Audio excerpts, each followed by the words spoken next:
दोस्तों नमस्कार, मैं हूं तेज बहादुर कुंज और आप देख रहे हैं भारतीय युवा प्रहरी।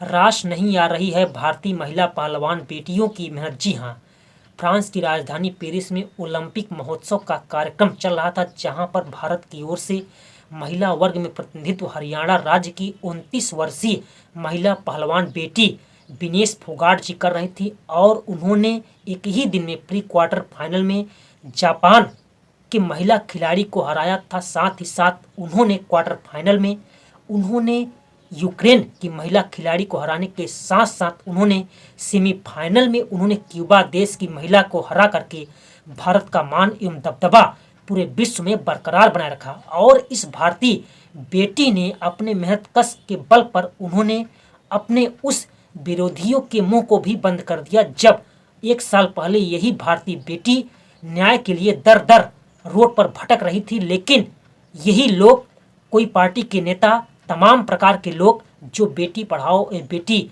बचाओ का नारा दिया करते थे, उनके आंसू तक पहुंचने नहीं आए। और हाल ये रहा कि अभी तक इन पार्टियों के कई नेताओं ने और लोगों ने मिल करके अभी तक न्याय तक नहीं दिलाए, जो एक सम्मानजनक बात नहीं है। लेकिन इस भारतीय महिला पहलवान बेटी ने देश के मान एवं सम्मान के लिए हमेशा खून एवं पसीना बहाए हुए हैं और कई बार इन्होंने पदक देश के लिए और समाज के लिए सम्मान प्राप्त किए हुए हैं।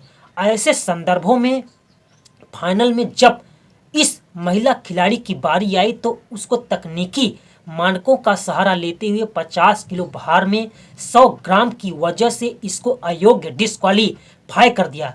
ऐसे संदर्भ में भारत में एवं खेल जगत था, खेल प्रेमियों के लिए यह एक बात निराशाजनक थी और इससे लोगों की मनसा तमाम प्रकार की उठने लगी है।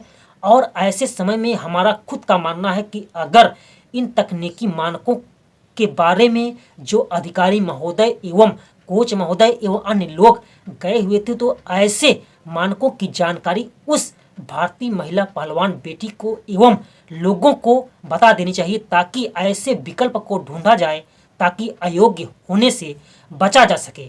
और ऐसे संदर्भ में जब यह डिस्क्वालीफाई हो गई तो उनके ताऊ अर्थात महावीर फोगाट व्यथित होकर के कहने लगे और बीबीसी के एक इंटरव्यू में उन्होंने कहा कि अगर हम बाल कटवा देते 200 ग्राम कम हो जाता।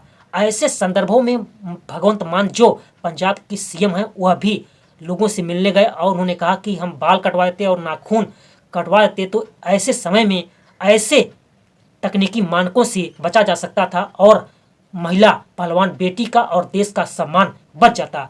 ऐसे संदर्भों में अब यह प्रश्न उठना शुरू हो गया है कि क्या ऐसी अगर मानकों की प्रणाली अगर जारी रहे तो खेल जगत में खिलाड़ियों के लिए, लोगों के लिए एक निराशा की बात होगी।